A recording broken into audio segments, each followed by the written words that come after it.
Okay, so hello everyone. Uh, Thank you a lot for being here today, and welcome to the State of NoSQL in 2021. It's an honor to be here again in this event. It's by far one of my favorites. My name is Denis Rosa. I work for a company called Couchbase, which is a NoSQL database. We store data as JSON, and we, in general, focus on performance at scale. So Couchbase is a really highly scalable database. I have been working with software development for almost 20 years now. And I would say most of my time I work with Java, databases, and NoSQL in general. Cool.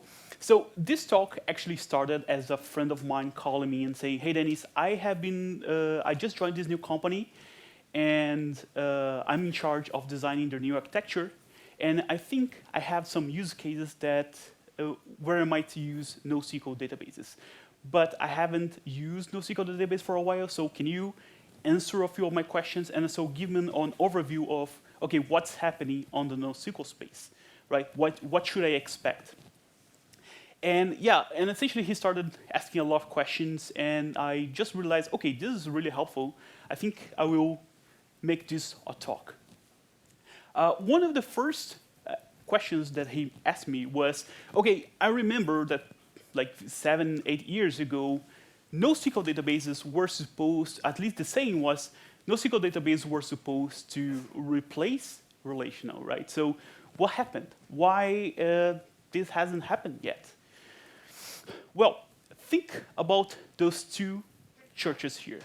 The bigger one was built in Russia roughly 500 years ago, and the other was built in Norway around 300 years ago as well. What makes those two churches amazing is that they were all built using specific wood joints, which is remarkable. It essentially makes them a piece of art, right? Because you can build these big structures only using wood joints. However, we do have better ways of building stuff. For instance, we can use nails, right? And nails have been out there for a while. So the first evidences of the mankind using nails dates back to more than 5,000 years ago. And yeah, nails are awesome, right? You can go quite far with nails. You can build like big houses and all those sort of things. However, nails, they do have some limitations, right? So it is hard to build like a very tall building only using nails, or even have machinery in general. You need more than nails. You probably need something like screws and rivets and bolts and all those sort of stuff. Speaking of screws, screws also have been out there for a while, but only on the late 18th century was when they became popular, when Jess Ramsden created the first screw cutting lathe machine, right? And when we created that, then screws became popular because we could mass produce screws. Cool. But one thing that worth to highlight here is, even though we have screws, nails didn't become legacy, right? Nails are not legacy. And using screws for everything is definitely suboptimal because, yeah, you need to, I would say screws take a while for you to screw. So sometimes nails are far better approaches, right? And it's all about trade-offs. If I should use a nail or should I use a screw, right? And one of the interesting things about trade-offs is that this is exactly what we do in computer science. It's all about trade-offs. Like we are all the time deciding, okay, should I do this or should I do that? What I'm giving up here. The same is valid with databases, right? So, okay, we can define relations as nails potentially and NoSQL as screws, and they are not meant to replace each other. They are meant to complement each other. So this is one of the things that, okay, it has been set up for marketeers, but the way in practice on how we develop software is relational databases and NoSQL databases complementing each other. Another thing that he asked me as well was, okay, I remember back then one famous NoSQL database saying that joins are slow, and that's why NoSQL databases are faster than relational. Is that true? Well, in fact, not doing joins is faster than doing joins. However, if you think about how much a join costs in a relational database, they are pretty fast, right? If you have your tables properly indexed, each join will cost you a few microseconds. So joins are definitely not the problem with relational databases. You know where join is a problem? In distributed databases. Because there is a good chance that your data, a portion of your data will live in one node, and let's say the user, if you want to join users and the product, there is a good chance that part of your data will be live in one node and another part of the data will be in another. So your join will cost you at least the latency between those nodes, right? Which is, let's say, on AWS, if you don't have like an optimized VPC, it should cost you around like the usual latency is 150 milliseconds, I guess. So this is how much cost a join will cost you at least in a distributed environment, which is, okay, not great, but not terrible, right? Okay, we usually spend more time sometimes just converting the result back to an object, for instance. However, in a distributed environment with, that demands performance, those things might add up and compromise your performance and the throughput of your CPU, of your database. And that's why denormalization is such a common thing in NoSQL databases. Because if we try to group the data that is common queried together, we don't need to make any joins, right? So for instance, if in every single page I'm loading a user back from the database, when the only reason why I'm not storing in the relational model the user altogether is because the relational model doesn't allow you to do that, right? On the NoSQL world, we try to aggregate the data together, so we will avoid those kind of cross-node joins. Yes, you can still do joins. However, they are less often required in general. Like relational is all about joins. While in the NoSQL space, okay, in your query you might have like 1 or 2 joins, which is not that problematic. Especially because we can, I would say, optimize some of those joins with queries, with indexes in general. Just to give an example,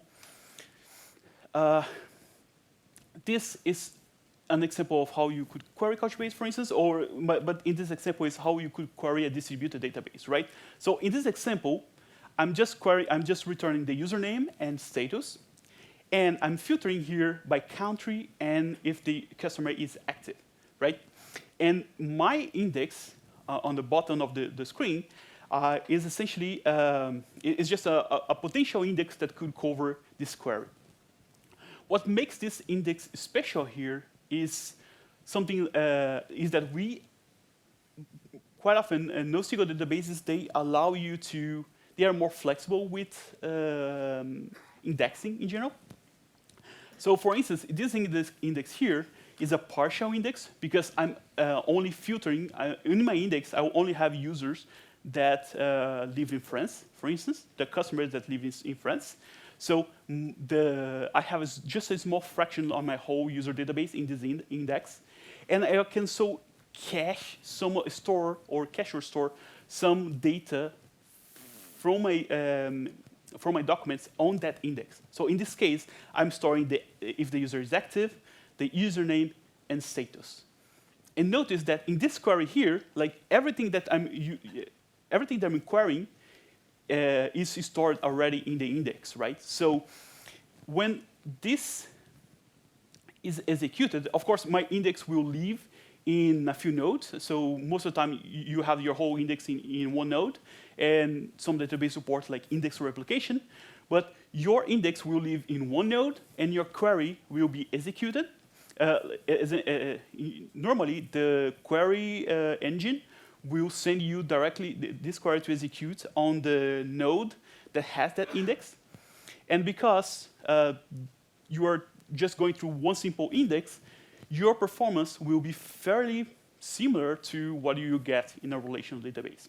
So this is how some of those distributed databases, they try to have, although they are distributed, they try to get really close to the performance of a single node database. Cool. What I want to say with this thing, this example here, is that in NoSQL in general, and including distributed NoSQL, most of the performance is defined during development. So you do need to understand and spend some time understanding your database before you start coding. I guess you all guys have heard of this phrase here, that premature optimization is the root of all evil, right? And it's a thing that we keep saying during development that say, oh yeah, no, let's optimize later. But in fact, the real phrase that Sir Tony Hoare says was, we should forget about small efficiencies.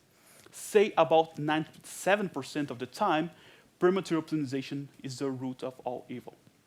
And notice that he says 97% of the time, which roughly translates to, okay, it means that in one line of source code out of every 33 should be optimized, which is, to be honest, more often than what I do when I'm coding. Like, I don't think that I optimize my code every 35 lines of. I don't think that I optimize my code every 30 lines. So it is more often than we normally do. So all those things about optimizations and performance should be, we should think during development time. So it has, if there is one takeaway from this talk, it will be this phrase here. Do not treat your database as a black box. So whenever you use a database, like go through the documentation, best practice, and everything that you can. Because guess what? The database is responsible for a huge portion of the performance of your application. So I'm impressed when I see developers say that, oh yeah, we can migrate from, let's say, MySQL to Postgres with no breaking changes. So for me, what that means is that, okay, maybe then it means that you are not using your database, the most of your database, right? You need to use the specialized features of your database to get the most out of it. And this is especially valid for NoSQL databases because they were all designed to not be a general purpose database. They all have specific use case in mind. And this is what you should be having in mind yourself when you're picking a NoSQL database. As we're talking about NoSQL, I also am not a big fan of this name NoSQL, right? Because we are defining databases by what they were not. So, okay, yeah, they're not relational, but not relational is a quite broad definition. It's pretty much the same as saying, oh yeah, I use some programming language, and this programming language is not Java. Like, okay, there is hundreds of programming languages out there. I have no idea which language you code in. And I would say that we should start calling databases by the real definitions, right? And again, I think there is another new marketeer created name, which is NewSQL. So for instance, NewSQL is not new at all. NewSQL real name is distributed relational. And distributed relational has been out there for a while. There are many advantages of using distributed relational, of course, but there's one reason why they didn't become popular so far, which is, guess what? Relational, the data in relational is fairly distributed, right? So the concept of a user in your code, even though you treat your user as a whole, In the database, it is distributed between 15, 20 tables, right? And in a distributed environment, this becomes very problematic because just to load a user, you have to make like 15 joins, and this data might live in like 5, 10 different nodes, right? So it is sometimes querying in distributed relational is an expensive operation. Of course, they know that, right? So what they do is they spend a lot of time making sure that the data is properly sharded together. So all the data that is often queried together will stay together in the database. However, there is a price to be paid, which is more memory, more CPU, just for one coordinator to to analyze the queries and say, oh yeah, this data here should live in the same node. So it is depending on how often you update your data, this might not be a viable solution. So yes, that's awesome, but it is not the solution for our problems, right? Quite often when we talk about NoSQL and relational, one of the reasons why developers pick those things is because of asset, right? So we need consistency. Consistency is something fairly important. While NoSQL databases, we usually, at least the saying was, okay, NoSQL is base. So we don't have transactions in NoSQL.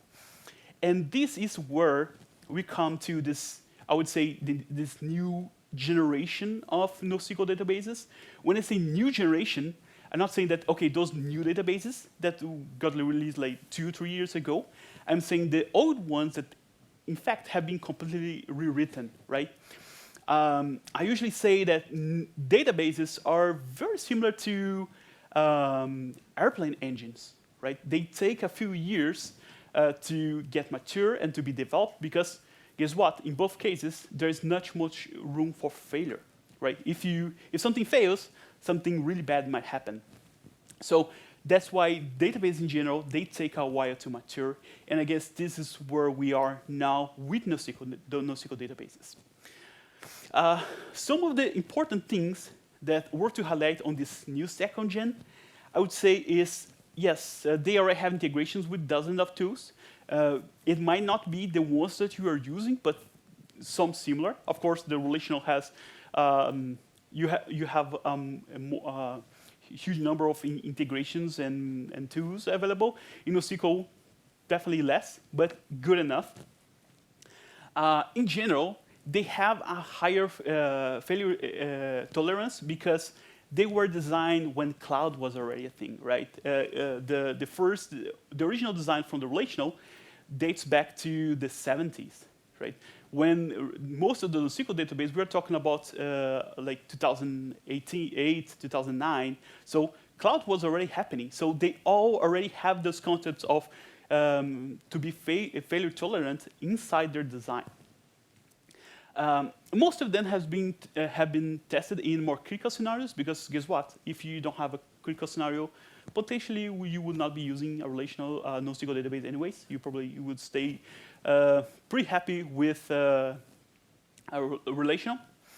And worth to highlight that the return of investment of a NoSQL database, return of investment, not buying, but learning and using it, it comes on the medium and long term.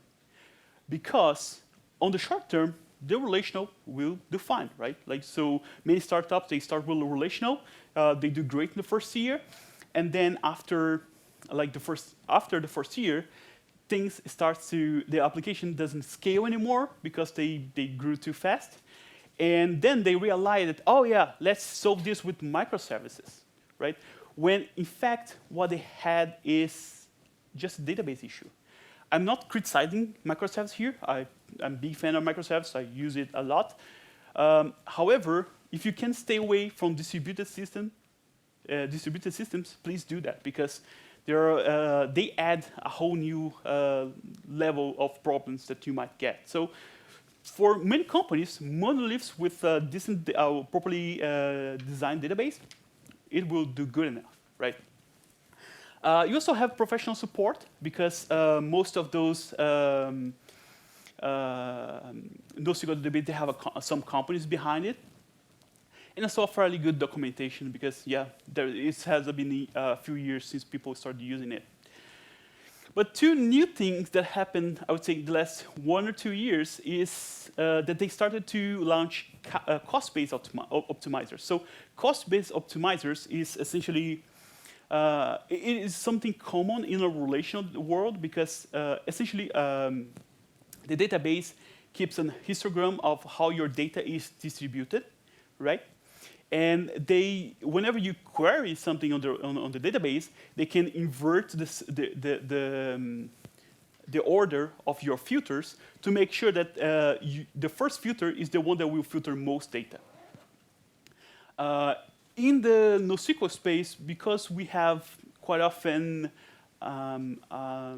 we have this flexible schema, it's much more complicated to do this kind of thing and keep this histogram of the distribution of your data, but this is something that is already happening on the NoSQL space as well. And as you might have heard as well, ACID is also becoming a quite common feature in the NoSQL space as well. Worth to highlight that ACID and transactions in general is not that, I would say, crucial on relational, on NoSQL like it is on relational. Because on relational, let's say you need to insert a user, right?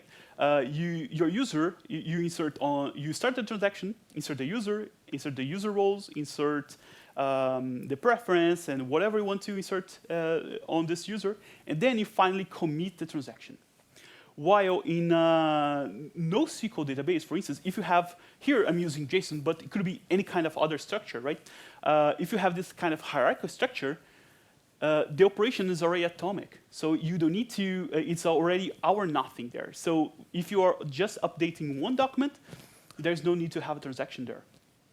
Only, of course, when you need to update multiple documents, then it must be in a transactional environment. But for most of the operations, you don't need transactions because the whole infrastructure already guarantees atomicity. But as we are speaking of transactions, worth to highlight that there are many flavors of consistency models, right? If you know, Jepsen has this amazing chart here that shows all the different consistency models that a database could have. So in the bottom, we have the less consistent, and the top, we have the most consistent. In our case, when we decide to implement transactions, we decide to pick read committed and monatomic atomic views, which might not sound that impressive. However, it is the default on most relational databases. So if you never changed this configuration in your database, this is your consistent model right now, right? Because this is default in most relational databases.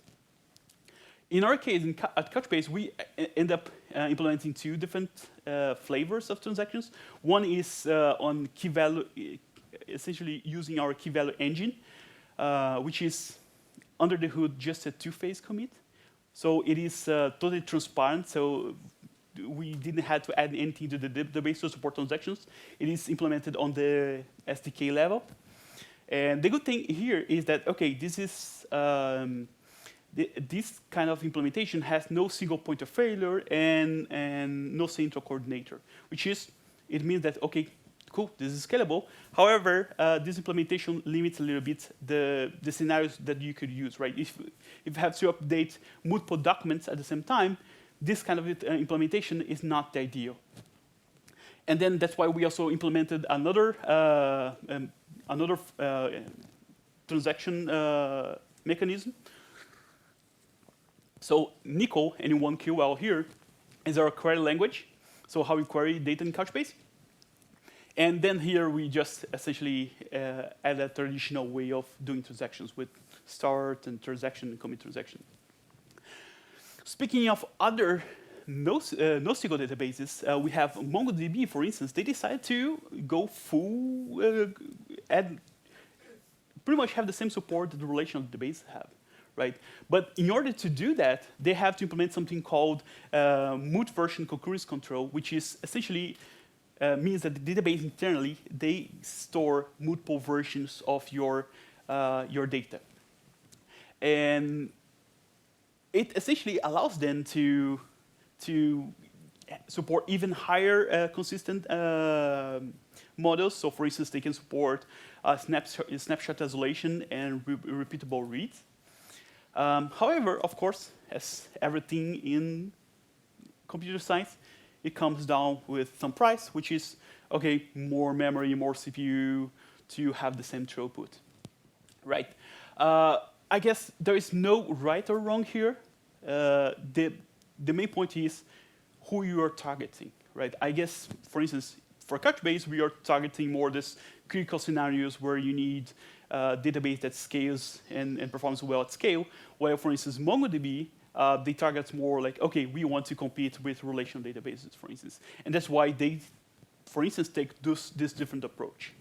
Redis, for instance, use a different approach, which is they do support transactions. However, they don't support rollbacks. So when you execute a transaction, there is when you execute a transaction, the whole transaction will be executed, and you won't see any data that is not committed yet.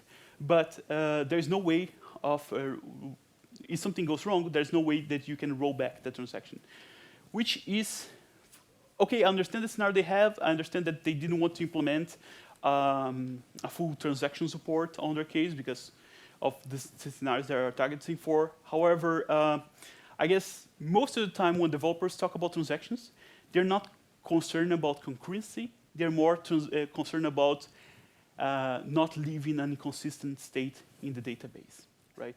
So I guess transactions are more about rollbacks than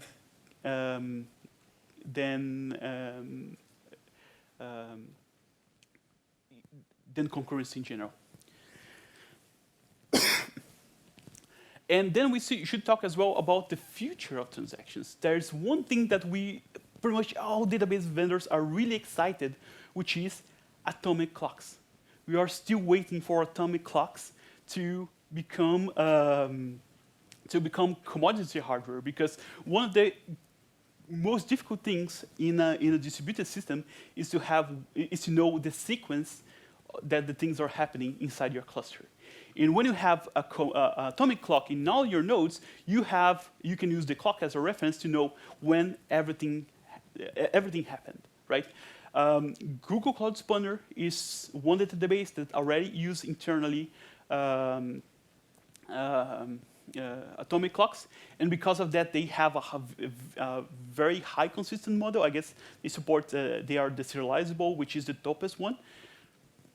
But as you might guess, it comes as a price. You're using a specialized hardware, so you are playing with different rules, I would say. But we are all waiting for this because it will solve a lot of problems in the database internally. The most important thing when analyzing a NoSQL database is to pay attention to the defaults, right? Because the defaults will tell you exactly how the database expects you to use them. So yeah, if the default is this, potentially that's how they expect you to use the database. And then if you start changing too much the configuration, okay, maybe you might think about another. You might consider another database. But I haven't talked about the distribution of the demographics of NoSQL databases yet, right? So if you consider that databases, NoSQL is everything that is not relational, we have over 200 NoSQL databases out there already. And those NoSQL databases, they are also, apart from their categories, of course, they are also distributed in other categories here, which is, okay, NoSQL databases, they're single node, they are distributed, and database, they're highly scalable. It doesn't mean that, okay, just because you can run in a distributed environment, it means that you can scale to dozens of nodes. Like, I know very famous databases, they in general, the sweet spot is like 4, 5, 6 nodes. If you go anything above that, things start to get out of control. While other databases, yeah, I mean, with 4 or 5 nodes, they are just starting the fun is just starting, right? But of course, this is not because one company have better programmers than others. It's all about trade-offs. Like in order to be highly scalable, there are a lot of things that are very comfortable for developers that they have to give up because at scale, those things would not work. But as you might expect, popularity, relational databases is still far more popular than NoSQL databases. And for me, this is a sign that we are overusing relational databases. And that's why the market for NoSQL databases is expected to explode in the next few years, at least. In the next 4 years, it's expected to reach like $22 billion per year. Worth to highlight that, okay, yeah, although we have all these 200 SQL databases, not all of them should be used. Like some of them are just terrible. However, if you wonder, okay, which ones should I start or which ones should I rely on? Of course, we have the big guys. So going to a cloud provider, picking one of the NoSQL databases, I guess in most scenarios you'll be in a good spot. And we also have the big open source guys with codes here, which is like MongoDB, Elastic, Couchbase, Cassandra, InfluxDB, Neo4j, Redis. Of course, I didn't want added every single NoSQL database here. That is, I think, worth you guys to check it out. There is one report that I like a lot, which is called the Force Wave. They have a specific report for NoSQL databases, where they analyze every single new version of NoSQL database. So I guess they publish it every 2 years. And I have been following them for a while, and I guess my personal review is that they are pretty consistent, right? Like most of the reviews, most of the things they write are very, I would say, reliable. It's straight to the point on, okay, those are the pros, those are the cons on this database here. And the reason why I use open source with codes is because we need to talk about the elephant in the room here, right?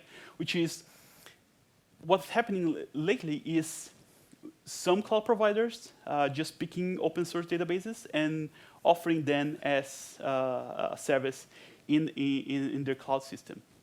Although, okay, this is not illegal at all. However, it has impacted the revenue of most of those companies. And that's why in the last few years, you see some databases changing their license, right? So Mongo created their own license, same with Redis, same with Elastic. Again, no judgment here. It's indeed impacting their revenue, right? So that's why they changed their license. The only thing is, software development in general has been always based in open source. So it would be nice if we could stay open source whenever we can.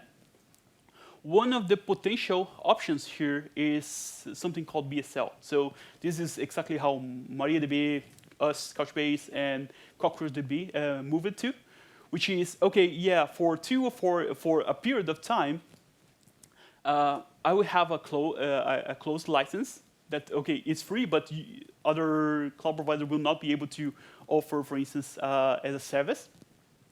And after 2 or 4 years, this will be converted to another license, which is quite often Apache 2. So I think this is kind of a balance right now. Not sure if this is the way what we would like to be, but at least it gives you some time to benefit from all the money you spent on R&D. And then after like 2 or 4 years, it will be converted to open source. So I guess at least for databases in general, which most of them don't have like contributions. So most of the contributions come from the actual companies supporting it. The future is not Apache 2. They will still be free. So I think this freemium model is here to stay for databases, but there will not be a Apache 2, at least for a period of time, right? Another big problem with NoSQL is how we manage manage the database, right? I think inserting, deleting query data poses no challenge for most developers, but managing a different database is a whole different story, right? That's quite often why most companies don't want to try a different storage because they simply don't have the skill to properly manage it. And yeah, this is indeed a problem. So the learning curve could be steep here. And that is why most of the vendors, they launch their own database as a service solution, right? So Couchbase has Couchbase Cloud. We have Elastic Cloud. AWS has also his offer on Elastic. Mongo has Atlas. Neo4j has Aura. However, there is a new trend here, which is running your database on Kubernetes with something called an operator. So I actually have another talk just about that. So an operator is an application that you can deploy along with your database that will automatically manage your database for you. So, for instance, there is of course like community-developed operators or operators that are provided by the vendor. But let's say when you deploy, in our case, Couchbase and Kubernetes on Kubernetes with the Couchbase operator, it will automatically do things like back up your cluster. If your cluster fails, it will automatically recover the cluster. You can scale your cluster using the operator. It can do automatically upgrades to your cluster as well. So it will give you a very close, the experience is very close to what the database as a service would give you with more flexibility. Of course, the challenge here is knowing Kubernetes itself, because it's the learning curve sometimes is too steep as well. But I guess this, for me, is the screw-cutting lathe machine for NoSQL databases, because they will, this will definitely make the NoSQL database far more accessible, because you could run on a database as a service solution, or you can deploy a fully managed database inside your cluster. And this is also valid for relational database, right? There is a plenty of MySQL, Postgres operators on Kubernetes as well. Cool. One other problem that we had with NoSQL databases is that it still is super hard to migrate from one NoSQL database to another. Mostly because, well, the vendors decided to create their own query languages, and now if you need to migrate from one NoSQL database to another, you have to rewrite your whole persistent layer, right? And there is a bunch of awesome language right now, but guess what? We like SQL, right? So SQL has been working well for us for almost 50 years. So we had this movement of, okay, what if we support SQL in NoSQL databases as well, right? And some researchers from the University of Irvine in California, they thought, okay, what we need to change in SQL in order to make it capable of querying this hierarchical data as well. And they create this spec called SQL Plus, right? So SQL is kind of become popular on the SQL world, I guess. It is supported by the father of SQL itself, so Don Chamberlain. He wrote a book called SQL for SQL users. So he is one of the big supporters of this spec. And it has also been supported now for, like, I guess, 10 different databases, because this is just one of them, a few of them. Of course, everything in the relational world is moved slower than the rest, because guess what? We don't have much room for failure. So things in the relational world is like, okay, in the database world is, so after we have tested this over and over and over, then they finally add support for it. Just to give you an example on how SQL++ looks like, it's very similar to SQL. Everything that you are used is there. So group bys, average is actually SQL 92 compliant. The only difference is, of course, is like how you insert data, because now you are inserting hierarchical data, so the insert will be slightly different. And also you have some extra syntaxes to navigate to or traverse the structure as well. For example, this is a query in SQL++ versus the same query in Postgres JSONB. And you see that, okay, the query in SQL++ look more like SQL than the SQL in Postgres itself, right? Not criticizing here, of course, we have different scenarios. Postgres added support as a plus. It's not the goal of Postgres to go full JSON support. But you see that, oh, the syntax here is pretty good.